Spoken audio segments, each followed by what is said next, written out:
vamos a informar sobre el pulso de la salud, en particular lo que se está haciendo para seguir enfrentando la pandemia. Vamos a escuchar al doctor Jorge Alcocer, a Hugo López-Gatell, Marcelo Ebrard para el tema de las vacunas, el doctor Ramiro López Elizalde, director médico del ISSSTE, porque vamos a abrir un nuevo hospital en la Ciudad de México, en la demarcación de Tláhuac, y también Zoé Robledo va a informar. Ayer se hizo una denuncia, antier, sobre posibles actos de corrupción en adquisiciones en el Seguro Social, y ahora Zoé va a informar sobre este tema. Es un tema que requiere de mucha explicación, por eso vamos a que Zoé lo exponga de manera breve y por escrito se dé respuesta, y sobre todo que se informe sobre lo que se está haciendo para atender el asunto en instancias de fiscalización que se está llevando a cabo en este caso. Entonces, empezamos con el doctor Jorge Alcocer. Muchas gracias, señor presidente. Los saludo nuevamente a todos ustedes. Muy buenos días. Hoy, martes 15 de diciembre, en el Pulso de la Salud, queremos dejar nuevamente claro que la población ha contribuido en forma muy importante durante este largo proyecto de la pandemia. Gracias nuevamente a su solidaridad, su confianza, comprensión y disciplina. Debemos reforzar indudablemente las importantísimas medidas de prevención, de higiene, de protección y de distanciamiento físico, pues siguen siendo lo más importante. Hoy verán que todavía estamos en la etapa activa de la epidemia, pero está controlada en la mayoría de las entidades federativas. A casi un año, el virus SARS-CoV-2 ha afectado a más de 70 millones de seres humanos en todo el mundo, más de 8 millones confirmados en las últimas 2 semanas. Nos duele mucho las muertes y los estragos que han dejado en nuestra población la pandemia, pero una buena noticia es de que estamos en el camino de contar con una o varias vacunas para prevenir o atenuar la enfermedad de COVID-19 y evitar más muertes. En estos días de la emergencia sanitaria, los mexicanos y las mexicanas necesitamos estar con tranquilidad y confianza. Estén seguros de que el gobierno que conduce el presidente Andrés Manuel López Obrador seguirá cuidando su salud y bienestar, por lo cual se hace un nuevo esfuerzo para evitar la saturación de hospitales y sobre todo la pérdida de vidas humanas mediante la ampliación del número de camas. Hoy, además de la actualización del informe técnico de la epidemia derivada del SARS-CoV-2, en voz del doctor Hugo López-Gatell, como ya anunció el señor presidente, el doctor Ramiro López Elizalde les mostrará en qué forma el ISSSTE contribuye a convertir un nuevo hospital de vanguardia del sur de la Ciudad de México, en Tláhuac, a un hospital COVID. Asimismo, el maestro Zoé presentará los servicios integrales del IMSS, en particular aquellos derivados en los laboratorios y bancos de sangre en atención a una pregunta de ayer en esta conferencia. Y como ya anunció el señor presidente, el canciller Ebrard nos señalará el camino de las vacunas. Muchas gracias. Hugo, por favor. Presidente. Muchas gracias, señor presidente. Maestro, buenos días. Canciller Marcelo Ebrard, queridos compañeros directores del IMSS y director médico del ISSSTE. Comento con ustedes, como lo hacemos todas las tardes en el informe técnico, la situación de la epidemia, solo para remarcar los aspectos que ya ha destacado el doctor Alcocer sobre el cuidado que tenemos que seguir guardando para disminuir los riesgos de contagio por el virus SARS-CoV-2. Si me pasan la primera, tenemos, vámonos directamente a la curva epidémica. Aquí vemos la curva epidémica de agregación semanal, como ya es costumbre, termina en las 2 semanas previas a la semana vigente. En este momento estamos en la semana 51 del año, la curva termina en la semana 49 y lo que vemos es cómo el porcentaje de positividad que se muestra en la línea de color naranja hasta arriba de la gráfica, esto es la proporción, el porcentaje de personas que teniendo los síntomas de COVID, habiendo sido estudiados con las respectivas pruebas de laboratorio, resultan positivas al virus SARS-CoV-2.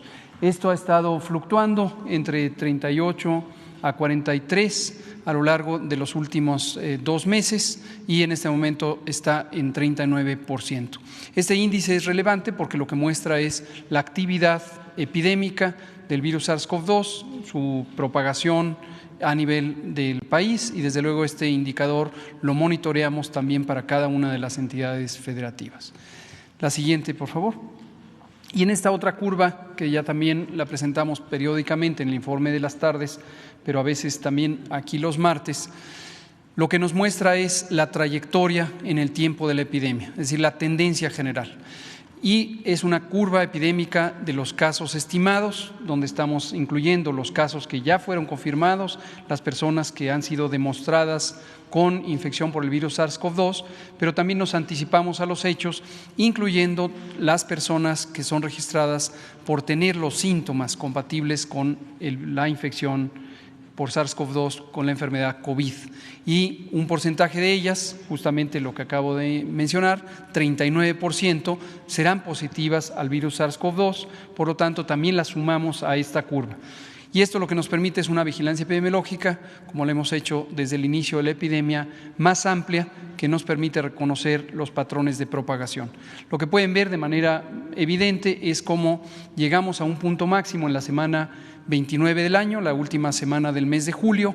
Posteriormente empezó a descender la intensidad de la epidemia, es esta curva que va hacia abajo entre julio y octubre, y empezando en octubre, tal como lo habíamos previsto desde marzo, tendríamos la temporada de las infecciones respiratorias en el hemisferio norte. Típicamente le llamamos temporada de influenza, por ser la influenza la enfermedad más representativa, ahora también COVID. Tenemos este aumento, como ha ocurrido en prácticamente todos los países del hemisferio norte, no tendría por qué ser diferente en México y también tenemos esta trayectoria de ascenso. Se ve claramente que hemos pasado la intensidad epidémica que tuvimos en el mes de julio hasta el punto máximo en la última semana, la hemos superado y continúa esta trayectoria de ascenso. Y tenemos a la apertura de la semana un incremento de 11%. La epidemia activa son los casos más recientes, los casos de los últimos 15 días, independientemente de la suma de más de 1,5 millones de personas que en su momento estuvieron infectadas y desde luego de las personas que lamentablemente perdieron la vida por el daño pulmonar y orgánico que causa el virus SARS-CoV-2. Existen en este momento un conjunto de personas que tienen infección activa. En los últimos 15 días presentaron los síntomas, esto quiere decir que todavía tienen la capacidad de transmitir. Y esto es 6%, este es otro indicador también muy importante que varía de acuerdo a la intensidad epidémica y en su momento llegamos a tener un mínimo de 3%, hubo momentos en donde tuvimos hasta 8, 9 o 10%, en este momento estamos a 6%. La siguiente. Y en las defunciones, el desenlace más desfavorable, más desafortunado, más lamentable de toda epidemia con potencial fatal, tenemos una también tendencia de aumento que inició al mismo tiempo con el inicio de la temporada de frío, de otoño-invierno, de infecciones respiratorias. En la primera semana de octubre cambió la trayectoria y empezó a incrementarse también el número de defunciones, y en este momento, a la apertura de la semana, tenemos un incremento de más 2%, y se puede apreciar que si consideramos el punto máximo de la mortalidad en el mes de julio, hemos tenido una reducción de 33%, pero en este momento está en esta fase de ascenso.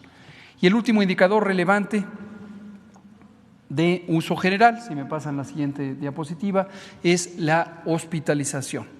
En la medida en que existen nuevas personas contagiadas, existen nuevas personas enfermas y una proporción de ellas que ha estado fluctuando a lo largo de la epidemia, pero en que en general es de 10 a 12%, pueden necesitar hospitalización. Como se puede ver en la gráfica, es la misma idea, es una curva epidémica. Esta empieza en el mes de mayo, no es desde el inicio de la epidemia. Llegamos también a un punto máximo en el mes de julio, después descendió y a partir del mes de octubre empezó a ascender, y se ve la tendencia de ascenso en el número de hospitalizaciones diarias. Observen ustedes también un aspecto que mencionamos frecuentemente, se ven 3 líneas. La morada es la suma de personas hospitalizadas en camas de hospitalización general, es decir, personas que están suficientemente enfermas o delicadas para necesitar hospitalización, más que es la que se ve en la curva roja, más quienes están en las unidades de terapia intensiva o en las camas reconvertidas para personas críticamente enfermas, que es la línea que está hasta abajo de la gráfica. Aquí destacamos algo que hemos mencionado múltiples veces, seguramente ustedes como comunicadoras y comunicadores están ya familiarizados con este dato, y que es importante que lo visualice la sociedad. La gran mayoría de las personas hospitalizadas afortunadamente no están intubadas, solo la minoría, son cerca de un 3, 4 o a veces hasta 5%, dependiendo de la actividad epidémica que se ve en la línea color turquesa hasta abajo. El punto que nos interesa destacar, como ya lo dijo el secretario de Salud, es la epidemia sigue activa, y de todas y todos los ciudadanos, las ciudadanas, depende que esta epidemia reduzca su intensidad.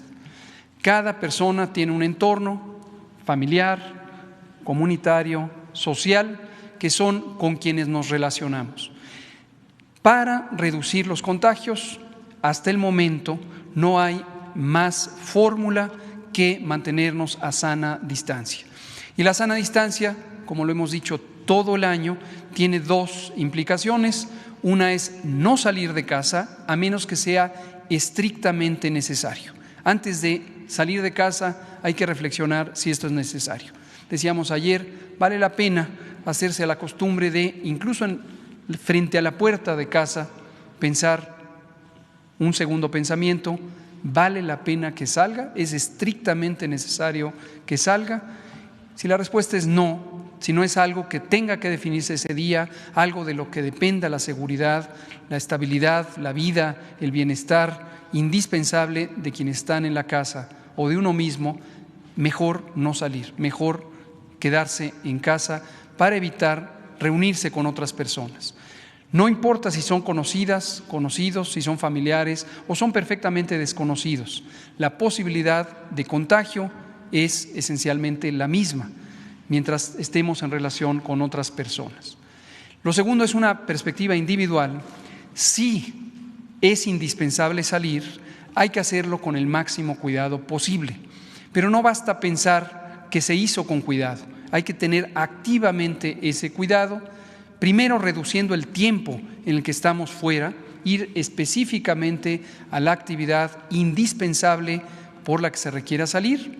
Ya dijimos, en su mayoría no se saldrá de casa, pero quien tenga que salir, que haga específicamente lo que tiene que hacer y se regrese lo más pronto posible a la casa.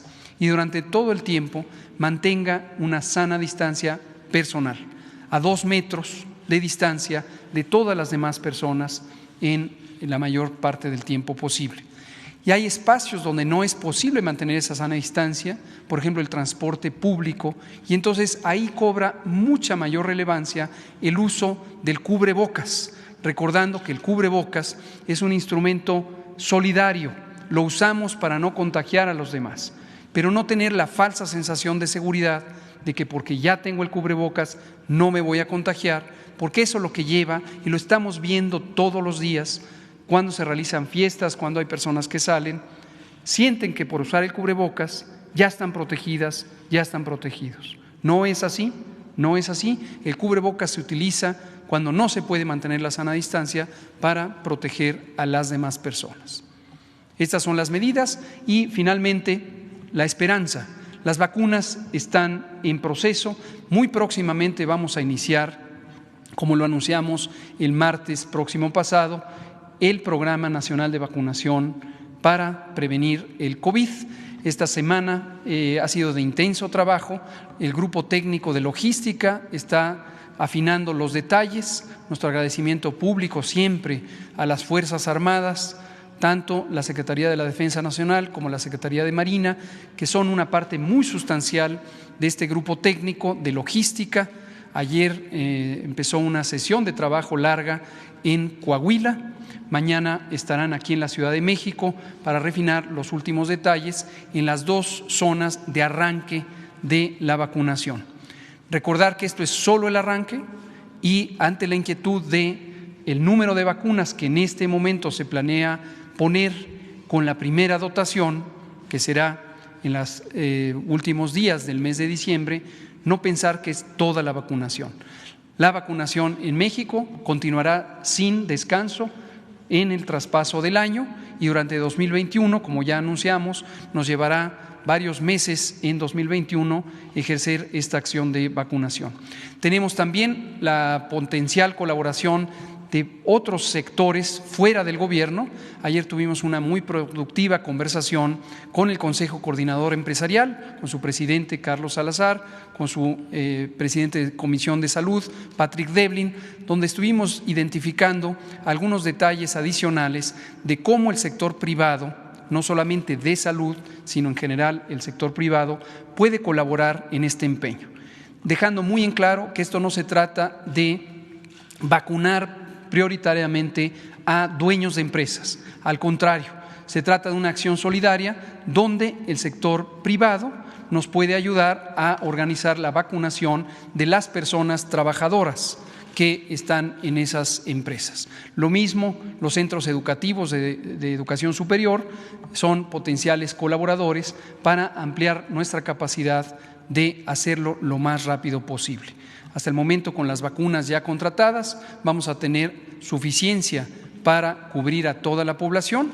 Recordar que el empeño es que todas las mexicanas y mexicanos tengan acceso a la vacuna de manera universal, de manera gratuita. Y seguimos en el trabajo de analizar los expedientes de aquellas compañías que estén produciendo o planeen producir vacunas contra COVID y que hayan decidido hacer investigación clínica en México. Presentan sus expedientes ante la COFEPRIS y, como quedó demostrado el viernes 11 de diciembre, el viernes más reciente, el comité científico, el Comité de Moléculas Nuevas de COFEPRIS está trabajando con especial cuidado para hacer las cosas bien y rápido. Y esto es lo que nos ha permitido ser mucho más eficientes, pero además garantizar la seguridad y la calidad y la eficacia de los productos que en su momento se utilicen. Esto es todo, presidente. Marcelo.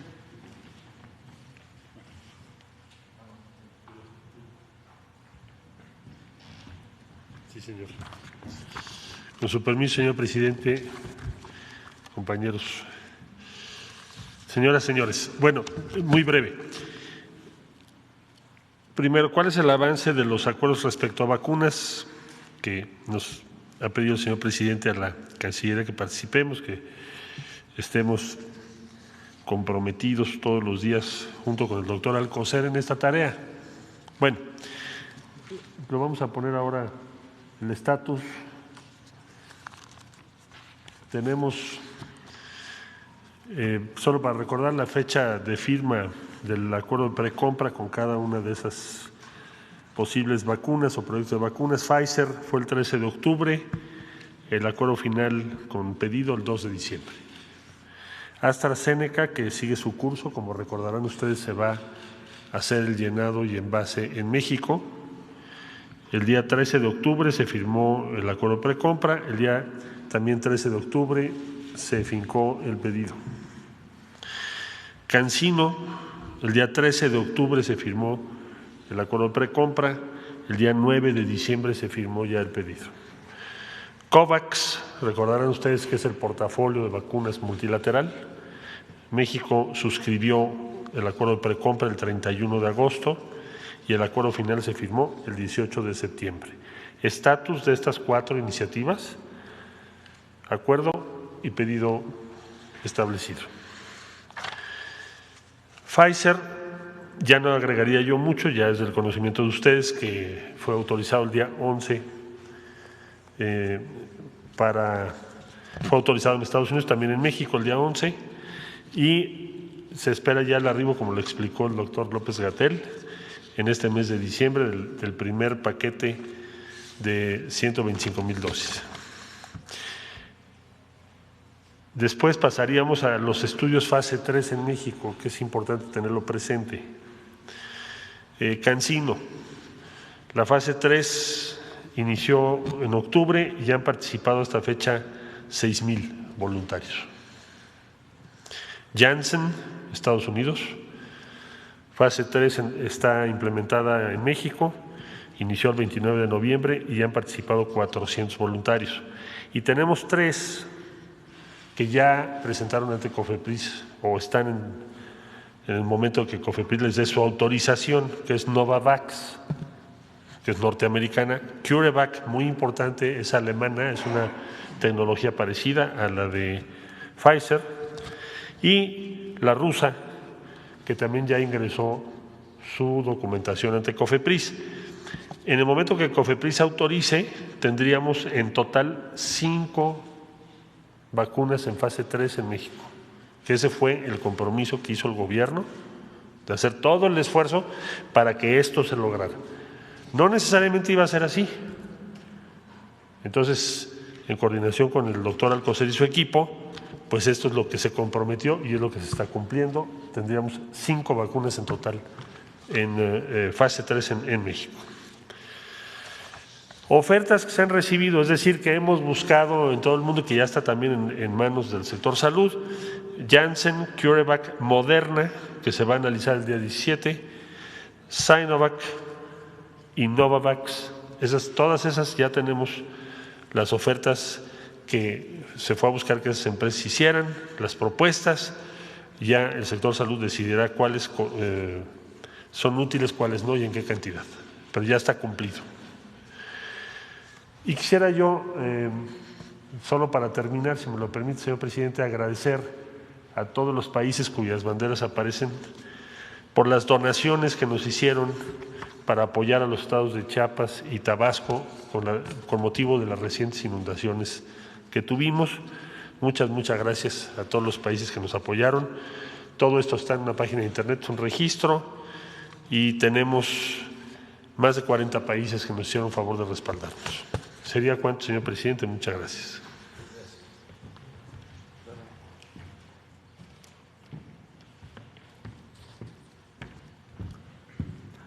Buenos días. Con su permiso, señor presidente, con su permiso, secretario, compañeros.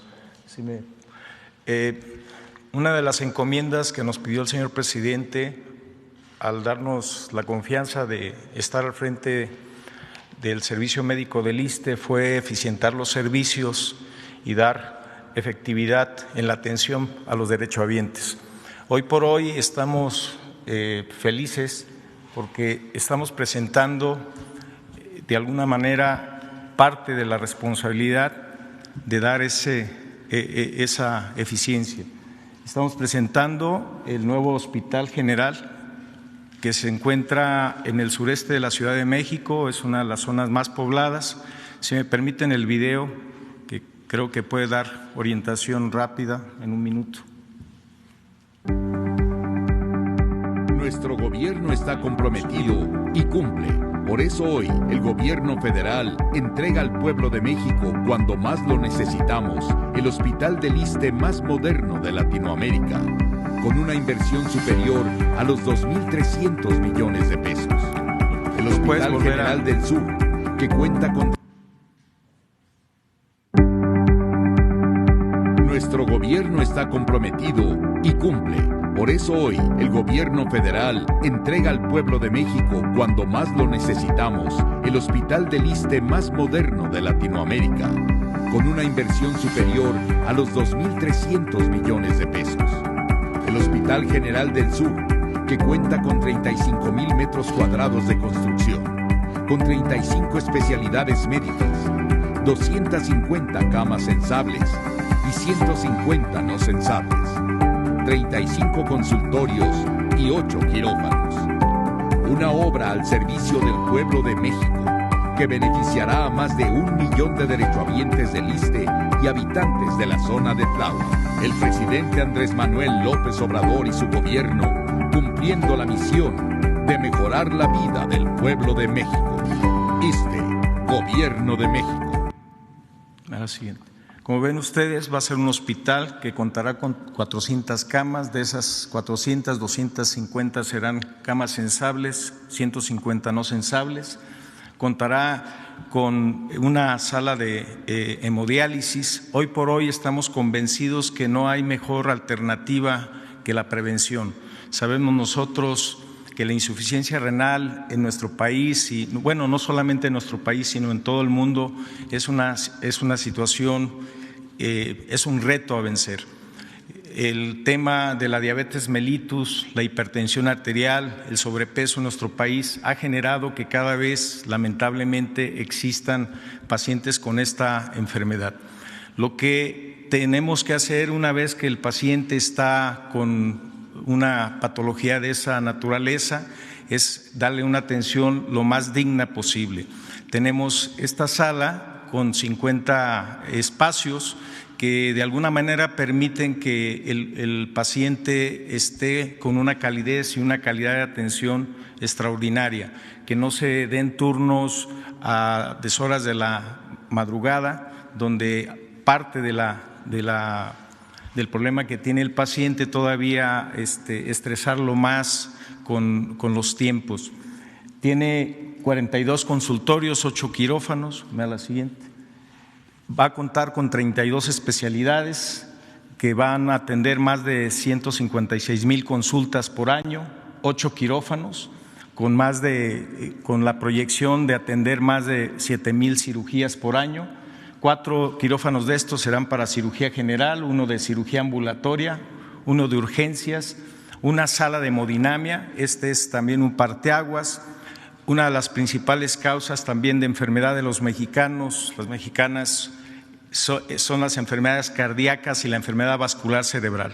En muchas ocasiones se tiene que derivar al paciente a centros o a hospitales que tengan estos servicios, o en muchas ocasiones se tiene que contratar un tercero. En este hospital, aunque es un hospital general, va a contar con este servicio que va a dar pronta atención, porque estas entidades son de escasos minutos para poderle dar una buena, para evitar que el paciente tenga una morbilidad o inclusive pueda fallecer. Por demás, los servicios auxiliares, como ustedes ven ahí, más de 1,289,000 procedimientos que incluyen laboratorio, rayos X, tomografía y quimioterapia. Tenemos una sala muy digna de aplicación de quimioterapia para los pacientes con cáncer. La población beneficiada es de más de 1,400,000 derechohabientes. Me da la siguiente, por favor. La fase inicial, debido al paréntesis que tenemos de la pandemia, es aperturar el hospital el día 19 de diciembre, el próximo sábado, con 120 camas destinadas ahorita a pacientes con COVID. Me da la siguiente. La intención es invitarlos a inscribirse a todos los interesados, médicos, enfermeras, paramédicos, trabajadores de la salud, para que se puedan incorporar a esta convocatoria. No solo la abrimos en un inicio dándole la preferencia a los trabajadores del ISSSTE. Ya tenemos buena reclutamiento, me da la siguiente, y el personal, el objetivo es tener 1,481 personas que estén laborando en este hospital. Ahí ven la cantidad de personal, de entre médicos, enfermeras, paramédicos, técnicos y personal administrativo. Tenemos una buena cantidad de personas que se han inscrito, me da la siguiente. Y bueno, la convocatoria está en las redes sociales y en la página oficial de nuestro instituto, y ahí están los teléfonos. Les agradecemos y que tengan un muy buen día.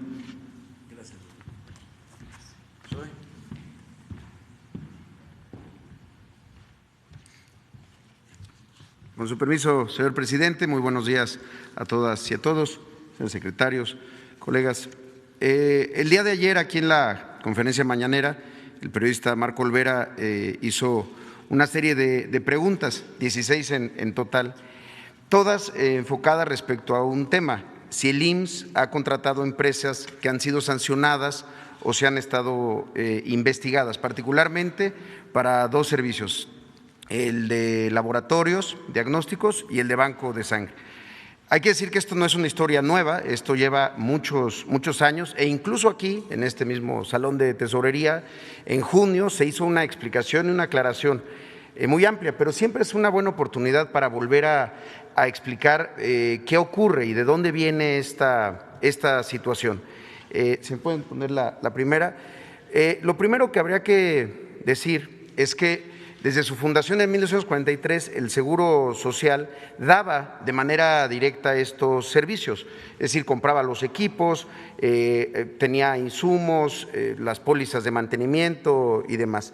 El servicio se realizaba además en las instalaciones del Seguro Social y con personal del Seguro Social. A partir del 2007 empieza un proceso que en esta, como en muchas otras áreas de procesos y áreas estratégicas del IMSS, se empezaron a privatizar.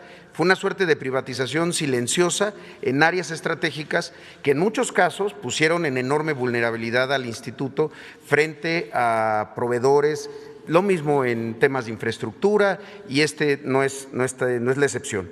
En 2007, pues, se empieza todo este proceso de subcontratación, se incrementa la participación de los privados, y con el argumento de ahorros o de cubrir ineficiencias, pues en 2015 finalmente se entrega por completo todos los servicios. Si pueden pasar a la siguiente. Y desde entonces pues empezaron a crear otro tipo de problemas, monopolios, colusiones y demás que ahora vamos a ver. Solamente para darnos una idea del tamaño de y las dimensiones de estos servicios.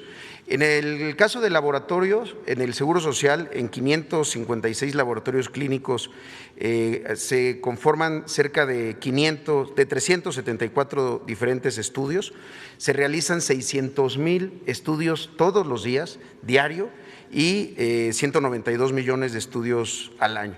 Los más comunes son la glucosa, que son 18 millones de estudios al año, la citometría hemática, 16 millones, es decir, son unas dimensiones enormes. La siguiente, por favor. En el caso de banco de sangre, también son 58 bancos de sangre en todo el país, 111 centros de colecta y 233 servicios de transfusiones. El primero, el laboratorio, es un servicio para el que se erogan 4,300 millones de pesos al año, y en el segundo, en el tema de banco de sangre, 1,200 millones de pesos al año. Aquí un brevísimo paréntesis, agradecerle siempre a todo el personal de auxiliar de laboratorios clínicos y químicos clínicos, porque en COVID han estado también trabajando. A veces es pocas las veces que se les menciona, pero pues son quienes toman las muestras y las llevan al laboratorio, también tienen una función primordial para atender la pandemia. Bien, en la siguiente, todo este proceso tiene una larga línea del tiempo. ¿Qué ocurrió?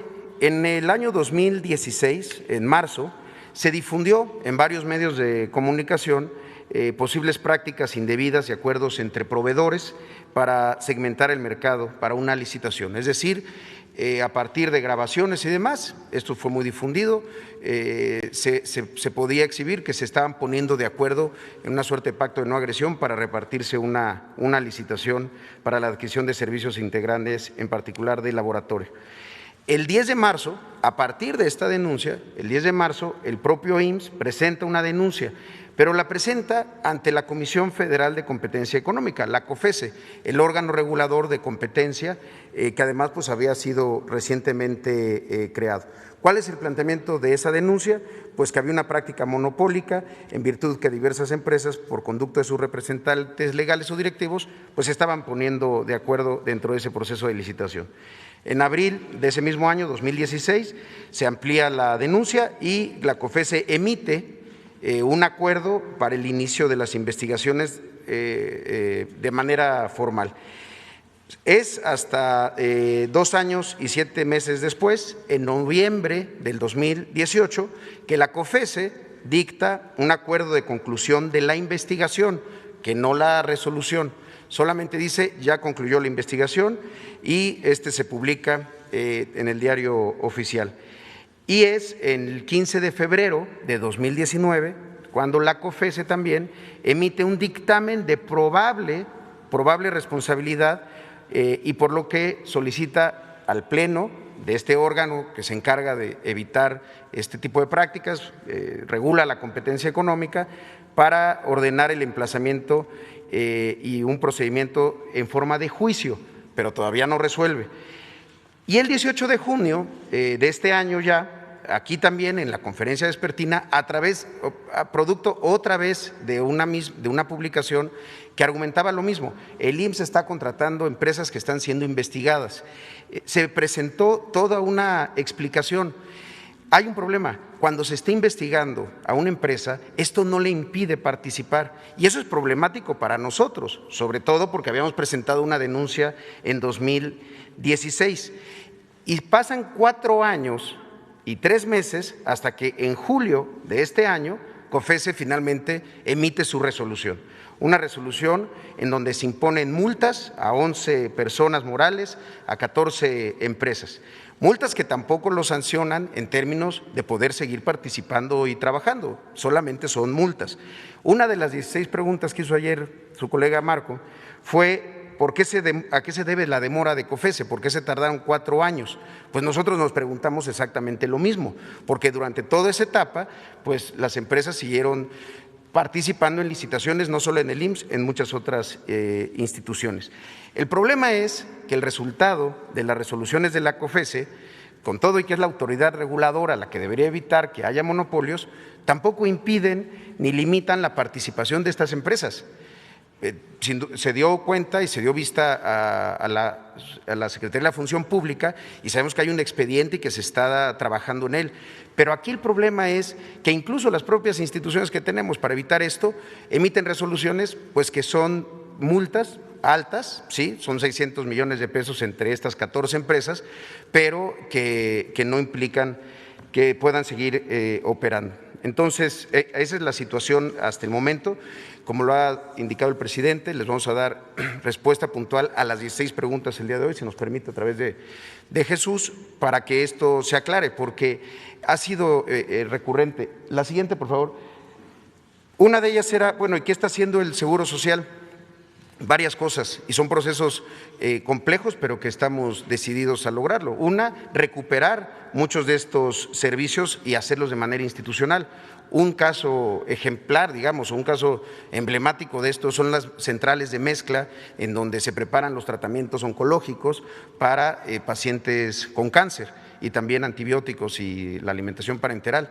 Esto lo tenemos subrogado y entonces uno de los problemas de los cuellos de botella muchas veces está ahí en esas centrales de mezcla. Y hay muchas otras cosas en donde el seguro está buscando nuevamente volver a tener esa rectoría y poder hacer esto de manera directa. También estamos haciendo licitaciones que se transmiten en vivo a través de Internet en varios de los procesos de licitación, para que no haya dudas y la mayor transparencia. noticia, y también pues le estamos dando seguimiento a la propia denuncia de la COFESE y acompañamiento con la Secretaría de la Función Pública, además de dar vista a todas las instituciones del sector salud. Y finalmente nada más estas imágenes, la de la derecha es de 2016, es decir, este problema viene de hace mucho tiempo, y el problema es que muchas veces la aproximación es el IMSS está contratando a quien está siendo investigado, y muy pocas veces la pregunta es, COFESE no está resolviendo sobre denuncias que presentó el Seguro Social, que realmente sería lo que podría impedir que las empresas se coludan o que haya estas prácticas monopólicas. Entonces, bueno, les daremos de cualquier manera toda la información en extenso. Gracias, presidente. Bueno, pues vamos. Tú y luego tú. ¿Hay?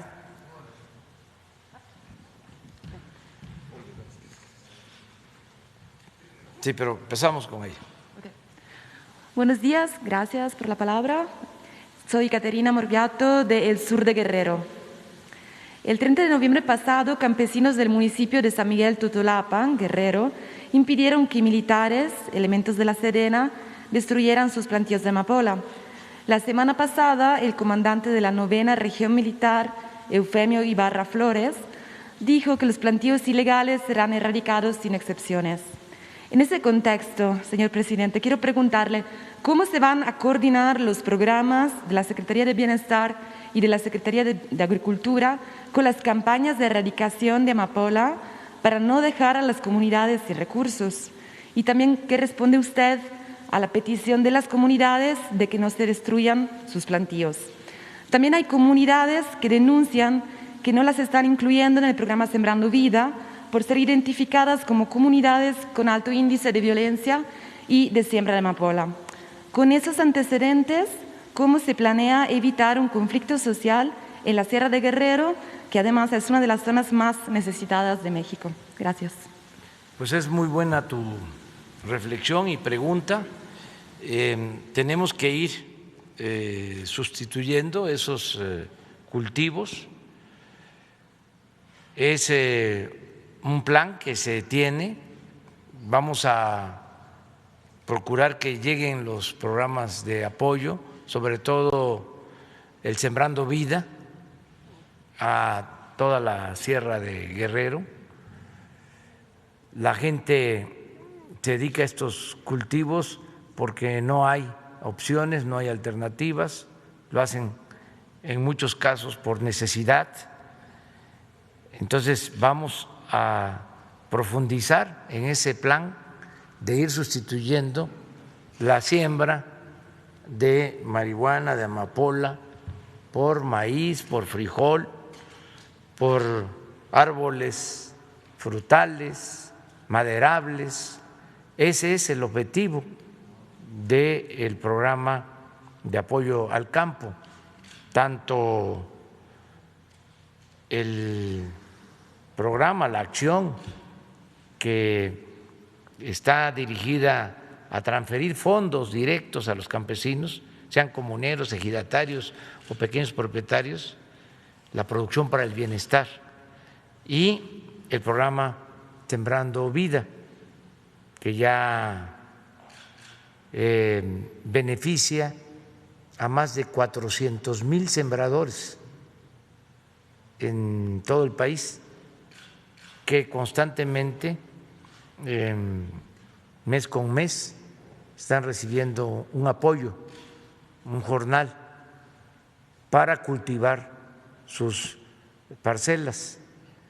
Es un programa que está aplicándose para la siembra de 1 millón de hectáreas de árboles frutales y maderables. Vamos a tomar en cuenta tu planteamiento. Voy a pedirle al secretario de Agricultura, al secretario de Bienestar, que tiene que ver con el programa Sembrando Vida, de que revisen lo que se está haciendo en Guerrero. Sí hay Sembrando Vida ya en Guerrero, pero debe de faltar y se puede ampliar el programa. Todavía lo podemos hacer. En el caso de Guerrero, todos los productores están recibiendo fertilizante. Es el único estado en donde todos los productores reciben este apoyo, fertilizantes gratuitos. Pero sí se puede ampliar el programa de Sembrando Vida para sustituir estos cultivos. Me consta de que muchos siembran la amapola porque no hay opciones, porque no hay alternativas. Esto en la montaña y en varias comunidades marginadas de Guerrero, en la sierra, porque no hay opciones, porque no hay alternativas, de modo que tenemos que reforzar todas nuestras acciones en ese sentido y sí vamos a atenderlo.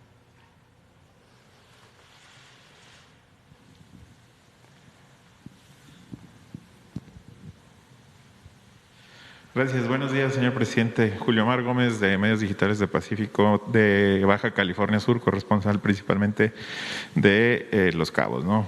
Primeramente quiero felicitarlo porque en Pemex se le ha dado preferencia a empresas mexicanas en igualdad de circunstancias. Anteriormente se privilegiaban a las empresas extranjeras. Eso hace que se fortalezca el mercado interno y haya más derrama económica nacional. En estas últimas semanas he estado en contacto con empresas medianas y pequeñas en la región petrolera de Carmen, Villahermosa y Veracruz y se encuentran angustiadas por la falta de liquidez. Esto se debe a que muchos casos de Pemex tienen adeudos con empresas grandes de hasta 9 meses, exactamente 9 meses o más, y por ende la cadena va y afecta directamente al pequeño y mediano productor de bienes o servicios que atiendan a las empresas grandes. Espero ahí, presidente, ojalá y pueda intervenir para que se pudiera hacer el pago de estos pequeños empresarios que pues se encuentran preocupados por ello, ¿no? Esa es la primera, ¿no?, pregunta. Presidente, ayer un compañero destacaba sobre algunos enriquecimiento ilícito en Baja California Sur, como lo dije, es corresponsal de allá, pero quiero decirle que en su gobierno está marcando un parteaguas en torno a la recuperación de los accesos a las playas, está marcando que regresarle al pueblo los derechos que les corresponden por ley, por derecho humano. En Los Cabos, cuando se inicia un proceso de rescate de accesos, resulta tanto curioso que justo ayer el compañero, el periodista Marco Olvera, señalara que una regidora de Los Cabos, Tabita Rodríguez, para ser exacto y preciso, quien ha enfrentado a grupos neoliberalistas y empresariales de esa zona porque ella defiende las playas. Es importante sugerirle, pedirle la atención de Sofemat, de Semarnat, de Profepa, porque esto es un hecho que ha pasado en todas las playas con destinos turísticos. No existe el término privatización de las playas, pero están privatizadas algunas playas. No existen muchas situaciones, el acceso libre existe en la ley, pero en teoría, en la práctica no se da, y eso es importante decirle que así como hay que devolverle al pueblo lo robado, también hay que devolverle las playas al pueblo, ¿no? Es importante decirle que no es un caso nuevo, como lo dijo el secretario del IMSS, sino que es un caso viejo. Sin embargo, aprovechando que Los Cabos, un morenista, ¿no?, por así decirlo, no ha luchado por las causas sociales y que se deben a los ideales y a la ética, ¿no? Sino al contrario, quiero remarcar que ha sido lo contrario y ha favorecido a estas empresas. Quisiera ser como interlocutor que interceda la Federación para arreglar las situaciones de las playas, los accesos y demás. Muy bien. Sobre los proveedores de Pemex, vamos a pedirle al director que nos presente un informe. El propósito es que no se demoren los pagos para que no se afecte a las empresas que trabajan para Pemex, para la Comisión Federal de Electricidad y para el gobierno,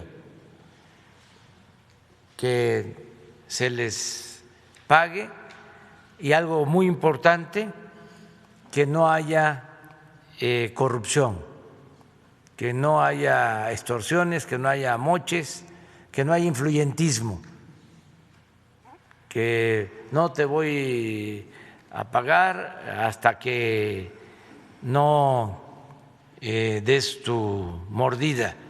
Eso ya se terminó. Lo mismo en el caso de contratos, compras, no se permite la corrupción y no hay impunidad para nadie. Lo segundo que plantea sobre la regidora, en efecto, aquí se hizo esa denuncia, pero también aquí tienes la oportunidad de venir y pueden venir todos los periodistas. Entonces, aquí puede haber también puntos de vista distintos, por eso es muy enriquecedor lo que hacemos, este diálogo circular, porque sin duda también hay intereses políticos, electorales. Ahora que estamos en temporada, porque estamos ya en vísperas de las elecciones, se aprovecha para denunciar, ¿no?, a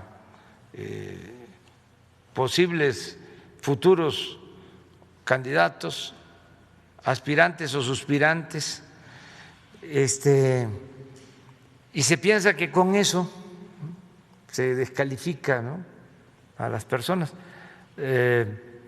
aunque siempre hemos hablado de que no debemos de utilizar este diálogo circular, esta conferencia con esos propósitos, pues no es fácil de regularlo. Además, está de por medio la libertad.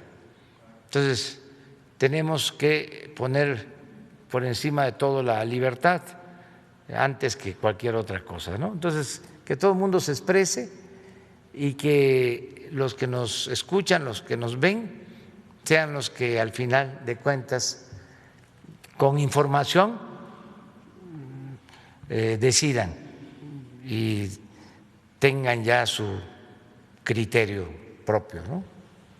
Eso es lo que puedo comentarte. Las playas, se tiene que garantizar lo que dices, que la gente tenga acceso a las playas, que no se privaticen. Es que fue una pandemia terrible, la privatización del periodo neoliberal.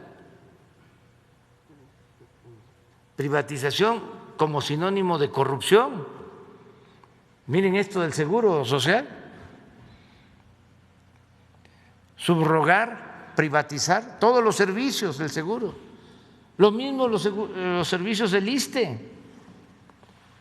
Todo. Recuerden el caso lamentable, ¿no?, de la guardería ABC. Pues se inscribe en esa política. En vez de que el seguro, como era antes, manejara de manera directa, administrara las guarderías, las privatiza y las entrega, ¿sí?, a particulares, allegados a políticos. Eso fue la privatización, pero en general. Entonces, lo mismo en el caso de las playas, en todo. El territorio, entregaron 120 millones de hectáreas del territorio nacional para la explotación minera. El territorio de México son 200 millones de hectáreas y entregaron en el periodo neoliberal 120 millones de hectáreas, más de la mitad del territorio nacional. Ni Porfirio Díaz. Pero esa fue la política, si se le puede llamar política a eso. En realidad fue un saqueo y ajustaron todo el marco legal, todas las reformas a la Constitución que se hicieron en el periodo neoliberal fueron con ese propósito de imponer esa política, de convertir lo público en privado. Entonces estamos llevando a cabo una política distinta, pero es un proceso. El regreso de las playas, que la gente tenga acceso a las playas, que no estén privatizadas,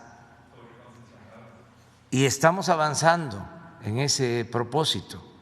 Ahí vamos poco a poco en Los Cabos y lo estamos haciendo en Playa del Carmen, lo estamos haciendo en otros sitios para que la gente tenga acceso a las playas. Es un proceso. Lo mismo, y aprovecho para plantearlo, para que empecemos a analizarlo, lo de la creación de todos estos aparatos que no tienen ninguna función social, todos estos órganos de regulación que crearon. ¿Cómo se llama este del COFESE? Pero así como el COFESE está el INFETEL, el INAI, hay uno que se hizo de la vista gorda cuando, bueno, no, uno que tiene que ver con las Afores, CONSAR. Imagínense, durante años cobrando cuotas por el manejo de Afores elevadísimas, las administradoras de Afores, cobrando 2 hasta 3 veces lo que se cobraba o lo que se cobra en otros países. Y la CONSAR de alcahueta, afectando a los trabajadores. Entonces, ¿para qué todos estos organismos? Sería bueno hacer un análisis, una revisión, porque además cada organismo de estos, 1,000, 2,000 millones de pesos, sueldos. La COFEFE, ¿cómo se llama? COFESE, son de los que se ampararon con la reducción de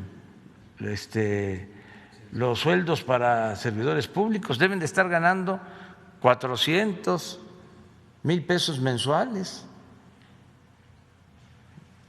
Entonces, una resolución de la COFESE, como lo estamos viendo aquí, no, 4 años y medio. ¿Qué estaban haciendo? Entonces, es como el caso de los fideicomisos.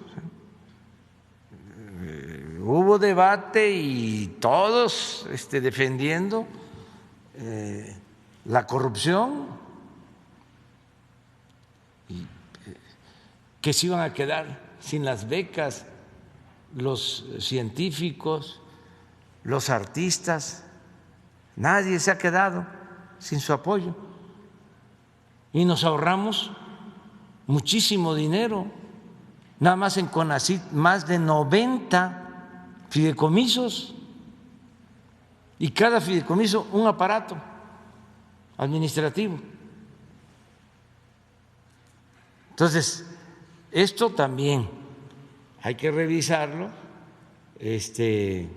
analizarlo, porque si ahorramos, pues tenemos más para apoyar a los campesinos, tenemos más para apoyar a los maestros, a los médicos, que le llegue más apoyo a la gente, que no nos quedemos nosotros con el presupuesto, que no se quede el presupuesto en el gobierno, que no se burocratice todo y que no se le pueda transferir recursos a la gente. Entonces son procesos que debemos de seguir. Ahora sí, Paul.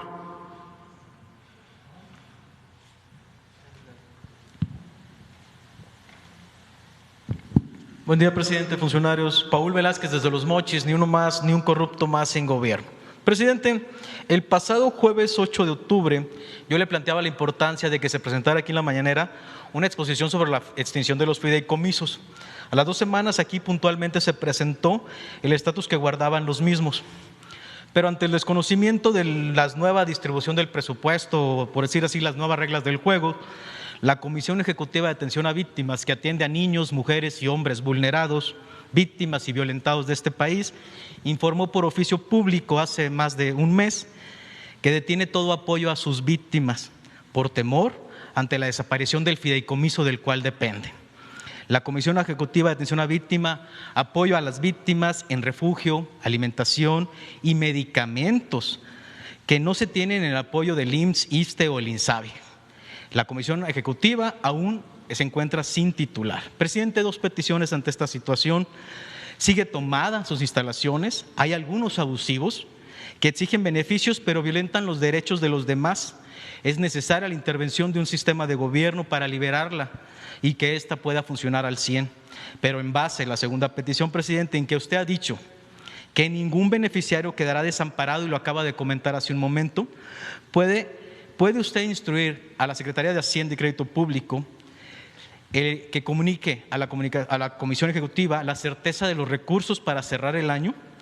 Que ésta pueda garantizar el apoyo a sus víctimas, no solo a ellos, también a los empleados, quienes más de alguno está con temor de perder el trabajo en plenas estas fechas decembrinas. Presidente. Sí, hoy tratamos en la mañana este tema y quiero que se presente un informe antes de que finalice el año sobre todo lo que se ha hecho para minimizar y reparar daño de víctimas. Les puedo decir, ya se reparó el daño en lo material, ¿sí? A los familiares de los mineros de Pasta de Concho. Pero así como este caso, todos los afectados por la imposición de la mal llamada reforma educativa ya están siendo atendidos, y muchos casos hasta de periodistas afectados por el régimen neoliberal y autoritario. Entonces, Alejandro Encinas va a informar la semana próxima sobre todo lo que se ha hecho de apoyo a víctimas y decirles que si una institución de estas a las que hacemos referencia está tomada o aseguran que no tienen recursos, el compromiso es apoyar a toda la gente afectada, que haya justicia. Por ejemplo, decían que si desaparecía el Fonden ya no iba a haber apoyo para los damnificados. Estamos apoyando en Tabasco, estamos apoyando en Chiapas, estamos apoyando en Veracruz, en el sureste. Ya no está el Fonden. ¿Quién apoya? Pues directamente las dependencias y muchísimo más que lo que hacía el Fonden. Y al terminarse lo del Fonden, se acaba la corrupción que había en el Fonden, que compraban víveres, enseres a precios elevadísimos, tenían proveedores preferidos cerca de la Secretaría de Gobernación, donde manejaban el Fonden, para repartir recursos que se quedaban en manos de contratistas, proveedores, servidores públicos, y no le llegaba a la gente. Ese es un caso. Entonces, independientemente de estos organismos, que muchas veces son un obstáculo, son intermediarios y están hechos, creados para el control, la manipulación y la corrupción. Ahora, toda la atención es de manera directa. En el caso de Tabasco y de Chiapas, que se hizo ya un censo de todas las viviendas inundadas, todas las familias que fueron afectadas. Hice el compromiso desde el principio de que se salieran de sus casas, que lo más importante era la vida, que buscaran refugio, que se protegieran, que lo que se perdiera de bienes materiales iban a ser repuestos, se les iba a ayudar, pero que lo importante es que no perdiéramos vidas humanas. Eso se logró porque la gente acudió a refugios, muy pocos perdieron la vida, y estamos hablando de las lluvias más fuertes en los últimos 70 años. Esto se puede demostrar, las más fuertes en los últimos 70 años, y la gente se protegió. Ahora se hace el censo, pues nada más para que tengan una idea, salieron un poco más de 200,000 viviendas afectadas, inundadas. Deben haber alrededor de 600,000 viviendas, hogares en Tabasco, y 200,000 inundadas. Estamos hablando de 35% de todas las casas que se inundaron. Bueno, se hace el censo,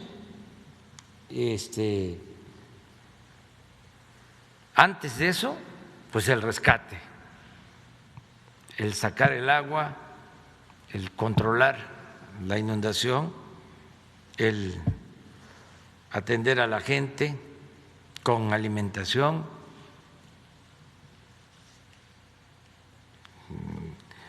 montar los albergues, entregar despensas, la Secretaría de la Defensa, la Secretaría de Marina entregando casa por casa miles de despensas para la gente.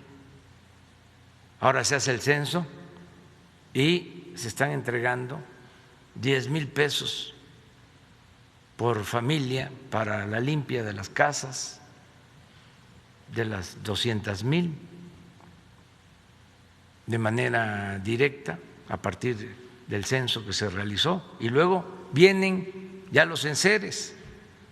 Fíjense cuántos. No hay producción para todas las estufas y los refrigeradores que se van a necesitar. Se han portado muy bien los fabricantes, aprovecho para agradecerles, porque se está comprando en las fábricas. Voy a mencionar 2 fábricas, Mave, Vasconia, y lo está haciendo la Secretaría de la Defensa y la Secretaría de Marina, Plan Marina, Plan DN3, pero no nos va a alcanzar a entregar como quisiéramos para este fin de año, porque estamos hablando de más de 200,000 familias afectadas, que casi pues, perdieron todo, sus enseres. Entonces, vamos el viernes para allá a informar. ¿Y el Fonden qué? No hace falta. El Fonden somos todos. Es la responsabilidad del gobierno. Es por eso de que, ¿para qué los aparatos? Son gobiernos paralelos.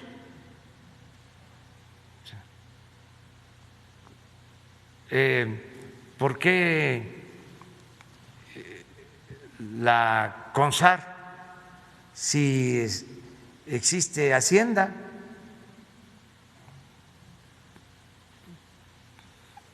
¿Para qué Infetel, si existe la Secretaría de Comunicaciones? ¿Para qué la Comisión Reguladora de Energía, si existe la Secretaría de Energía? Fueron creando aparatos pues para simular de que de esa manera se combatía la corrupción,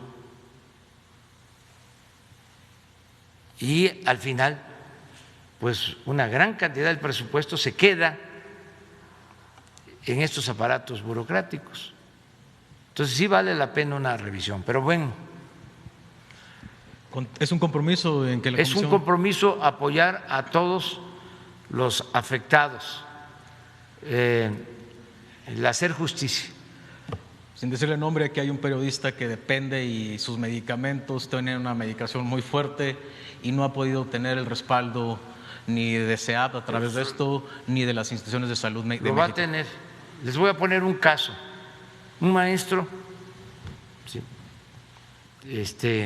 llegó porque no tenía la información correcta, de que solo se atendía en hospitales privados, de acuerdo al convenio, a pacientes sin COVID, que ese fue el acuerdo.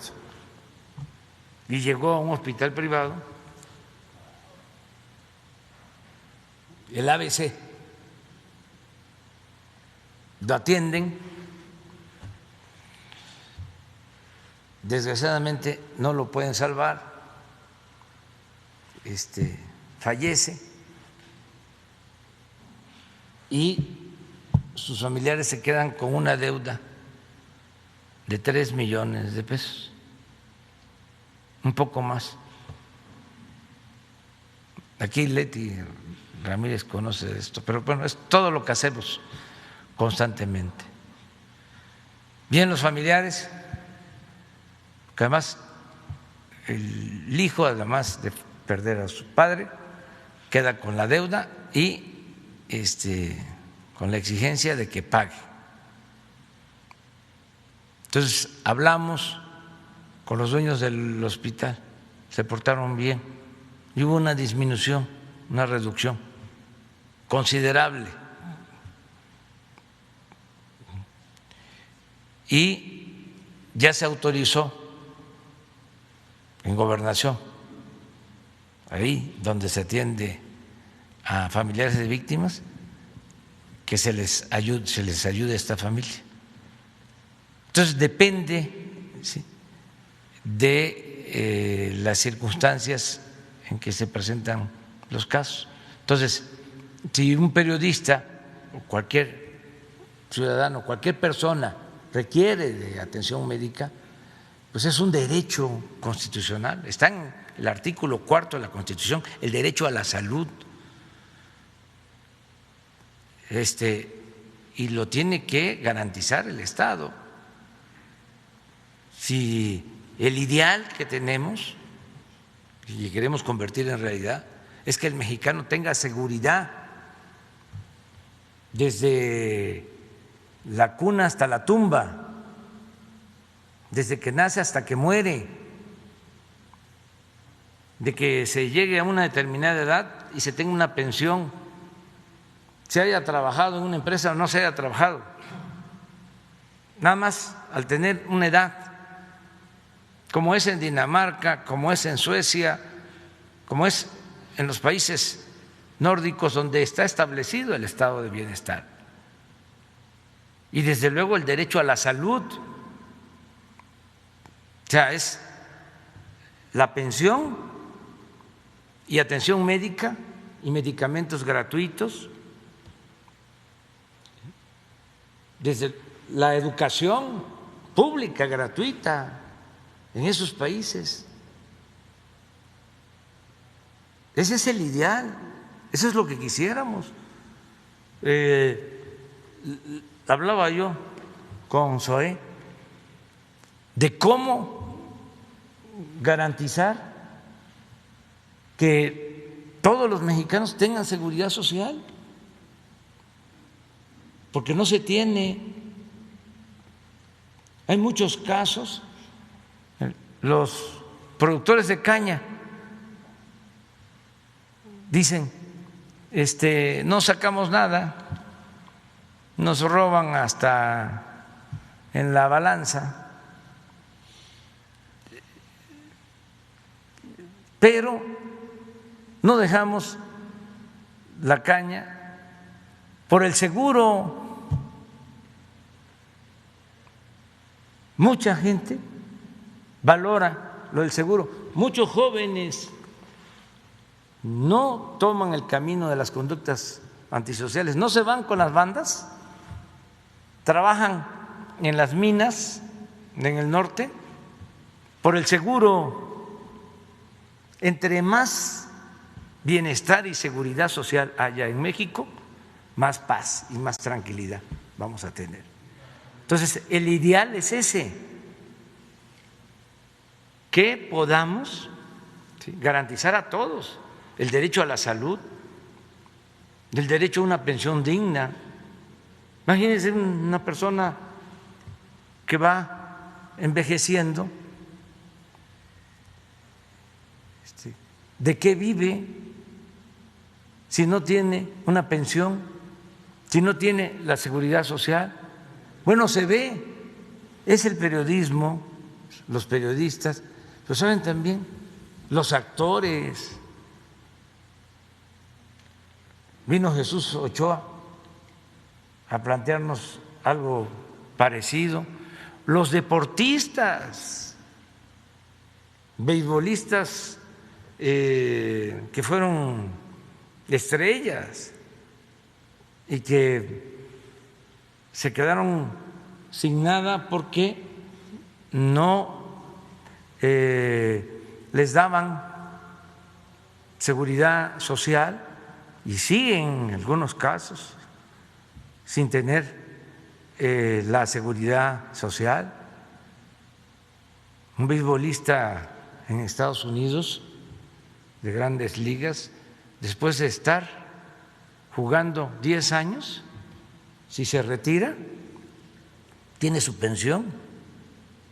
Por ejemplo, el mejor beisbolista de México en la historia, hasta ahora, Fernando Valenzuela, debe estar recibiendo de pensión de los Dodgers, pues como unos 150,000, 200,000 pesos mensuales. Pero aquí un futbolista, un beisbolista profesional que fueron figuras, estrellas, la admiración de muchos, si no ahorraron o no les alcanzó, llegan a edad madura y no hay seguridad. Entonces, esa es una tarea. No descartamos la posibilidad de garantizar a todos la seguridad social. Segundo pregunta, presidente. Es que me gustaría, la verdad, quisiera tres temas. El siguiente tema me gustaría, del punto de vista de usted y de nuestro canciller, si ya felicitó, va a felicitar, lo hará público, lo hará en una teleconferencia o mediante escrito ante el reconocimiento del Colegio Electoral de Estados Unidos como presidente electo a Joe Biden. Esa sería mi segunda pregunta y si me permite una tercera ahorita en un momento, por favor, presidente. A ver la tercera, porque sí voy a hablar de lo del la tema tercera, de Biden. Bien. Usted ha hablado mucho de este ejercicio circular y le quiero comentar el lado bueno y el lado malo, pero no nada más de usted, sino también de los funcionarios. Hay funcionarios que durante este año han sido pieza clave en las investigaciones que hemos llevado y no lo quiero dejar de mencionar ante el cierre. Santiago Nieto en la Unidad de Inteligencia Financiera, Ricardo Schiffel en Profeco, el director Zoe Robledo en el Seguro Social, Luis Ramírez en el ISSSTE, el subsecretario López-Gatell. Tener la capacidad, los periodistas, de poder interactuar prácticamente a cualquier hora mediante WhatsApp y que te conteste una llamada, se agradece. Gracias a que ellos responden, hay mucha información que no necesitamos subirle ante usted. También hay unos equipos, presidente, las dependencias conocidas como comunicación social. En Profeco tenemos a Jesús Montaño, en el IMSS, el director Zoe nos tiene a Rubén Sánchez, Sergio Lemus en el ISSSTE, la Cancillería, no tenemos que resaltar el trabajo de Daniel Millán, Gabriel León en Segalmex y Raquel Rosete en el Infonavit, pero también, desgraciadamente, la moneda tiene dos lados y también hay lados malos. El jueves 7 de mayo yo le planteaba algo que tomó usted muy a bien y en 2 veces ha dado instrucción, que parte de las casas recuperadas del Infonavit pasen a los paisanos y se comercialicen desde los consulados. Es un tema que trae emocionado a los paisanos en Estados Unidos. Pero el jueves 8, aparte que ese tema está en stand-by en el Infonavit, el mismo jueves, unos meses después, hace 2 meses, el jueves 8, yo le comentaba de los daños en la unidad habitacional Tepozanes. Ahí nos atendió la licenciada Alicia Barrientos. Presidente, desgraciadamente, el trato que se nos dio a un grupo de periodistas y ciudadanos afectados fue indigno, ofensivo, denigrante e intimidatorio. Al más estilo del tiempo de López Portillo, Miguel de la Madrid, Díaz Ordaz o Echeverría. El Infonavit debería ser una institución para ayudar al mexicano a construir un patrimonio y no a destruirle sus metas. Funcionarios que no funcionan en el Infonavit, servidores que no sirven, no atendieron ni intentaron dar soluciones, solo esquivaron respuestas, poner pretextos y dieron justificaciones absurdas que más bien parecía intentar ofender el intelecto. Estos son los datos que usted no tiene, presidente. Así se trató a quienes llevábamos una instrucción presidencial. Imagínese usted cómo se atiende al mexicano de salario mínimo y eso si es que lo atiende. Presidente, fue la peor experiencia que hemos tenido ante una institución de gobierno. Ojalá la importancia, usted hiciera resaltar a sus funcionarios y a las dependencias, a las áreas de comunicación social, que la importancia de ellos en el trato hacia nosotros evita llegar a usted. Las investigaciones avanzan y el beneficio o las respuestas a los mexicanos se logran si ellos están de nuestro lado. No somos el enemigo, presidente. Muchísimas gracias. ¿Qué dependencia es? Infonavit. Ahí fue el titular Velázquez, Carlos, y nos atendió Alicia Barrientos. El tema es grave, pero no se quiso solucionar a pesar de una instrucción de usted. Bueno, lo vamos a revisar. Muchísimas gracias, Ese es presidente. el compromiso. Y lo de Biden. Presidente, lo de Biden. Una más y termino con lo del señor Biden.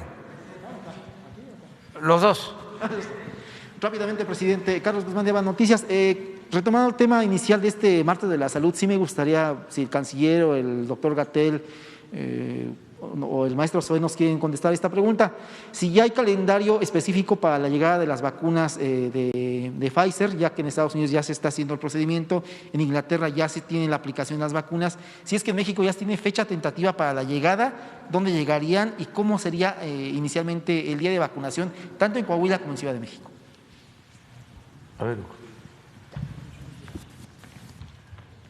Con mucho gusto. Efectivamente, como lo anunciamos el martes próximo pasado, tenemos todo el plan de la Política Nacional de Vacunación contra el SARS-CoV-2 para prevenir COVID-19.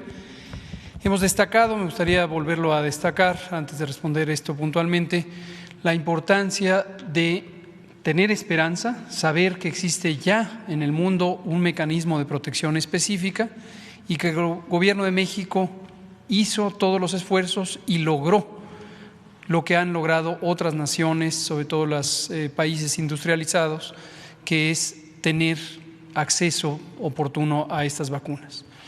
El Plan Nacional de Vacunación para prevenir COVID, como también destacamos la semana pasada, incluye múltiples aspectos, no solamente el de la logística, el de la aplicación, y que fue resultado del trabajo muy valioso de un grupo de mexicanas y mexicanos mayormente, aunque también hay algunos invitados a participar en este grupo que son funcionarias y funcionarios de la Organización Panamericana de la Salud o exfuncionarias, y nos permitió tener un programa científicamente válido que atiende a las mejores prácticas internacionales, las que actualmente recomienda la Organización Mundial de la Salud, análogas a los planes que tienen Inglaterra o el Reino Unido, Francia, Alemania, Estados Unidos, Canadá, etcétera.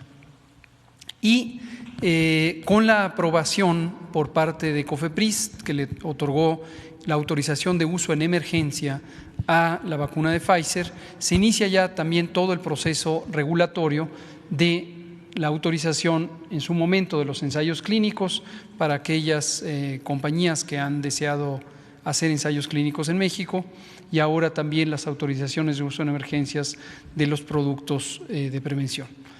Tenemos un grupo de trabajo en el que participan múltiples dependencias, participa el SAT, el Sistema de Administración Tributaria, la Oficina de Aduanas, participa también Secretaría de Relaciones Exteriores, participa también la Oficialía Mayor de Hacienda, en fin, varias entidades, y estamos viendo todos los detalles que tienen que ver con un fluir armónico y organizado de las vacunas, propiamente del proceso. Con la agregación de las Fuerzas Armadas, tenemos un cimiento muy sólido de dos instituciones, la Secretaría de la Defensa, la Secretaría de Marina, que tienen estructuralmente una capacidad de planeación de logística. Todos los ejércitos modernos del mundo tienen una sección específica sobre logística, la sección 4 es el caso también de nuestras Fuerzas Armadas, y esto nos brinda la posibilidad de tener todos los elementos. Finalmente, y atendiendo puntualmente a la pregunta, una vez que se detona la solicitud de envío, Pfizer, en el caso de la primera vacuna que llegará a México, tiene 8 días, es lo que la propia compañía establece, tiene 8 días para preparar el producto para el envío, y justamente en estos momentos se trabaja en definir los puntos concretos de llegada, incluso los horarios de llegada que son convenientes al Gobierno de México. Comentábamos que ayer mismo empezó una sesión larga de trabajo en la región militar en Coahuila, en Saltillo, y estuvieron hasta largas horas de la tarde y de la noche trabajando en esta especificación. Mañana estarán aquí en la Ciudad de México este mismo grupo técnico de logística, y una vez afinados estos detalles se detonará un simulacro que está planeado para el próximo 18 de diciembre, en el que se hará ya toda la armonización del proceso. También lo que ocurrirá mañana aquí en la Ciudad de México es un entrenamiento general o capacitación general al personal específicamente dedicado a la aplicación de la vacuna, tanto personal militar como personal civil, y entonces pasaremos al simulacro. Una vez con el simulacro se detona la solicitud de envío, y 8 días naturales, 5 días hábiles, Pfizer preparará todo el paquete y lo enviará a los lugares donde será recibido. Muchas gracias. Buenos días, presidente.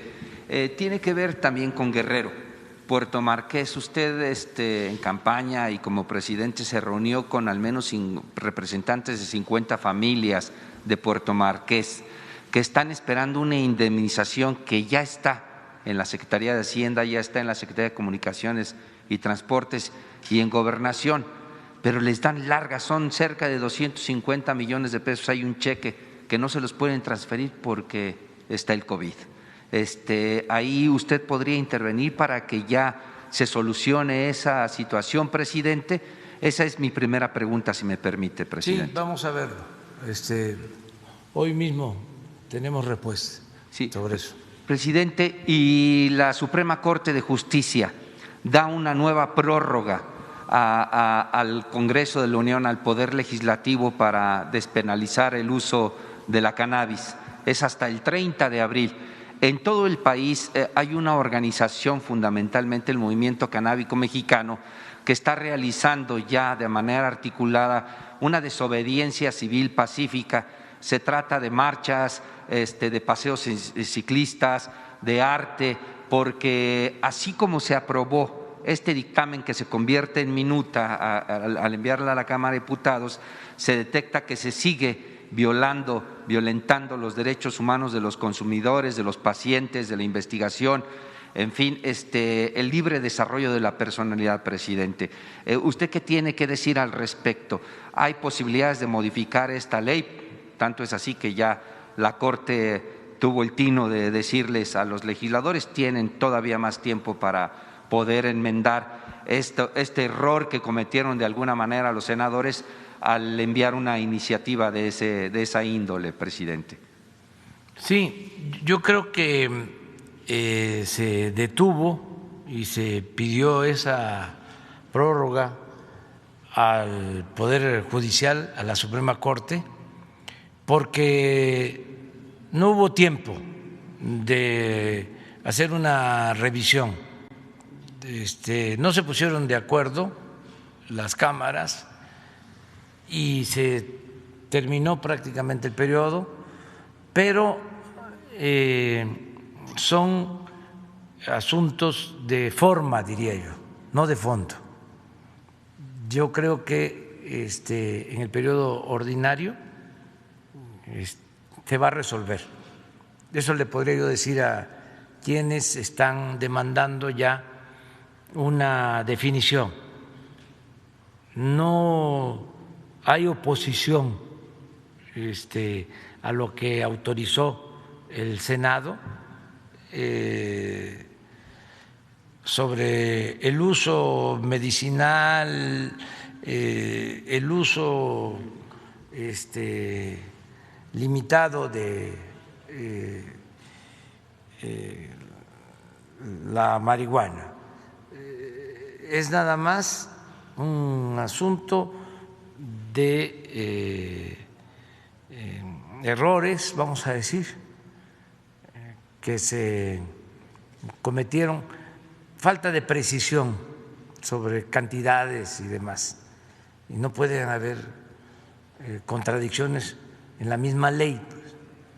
O sea, hubieron esos errores y eso es lo que se va a resolver. Y como no había tiempo y ya la Corte exigía que se resolviera, porque es por órdenes del Poder Judicial y hay que cumplirlo, lo que hicieron los legisladores fue solicitar esa prórroga para arreglar la iniciativa, pero repito, no en el fondo, sino en la forma, y ya aprobarla.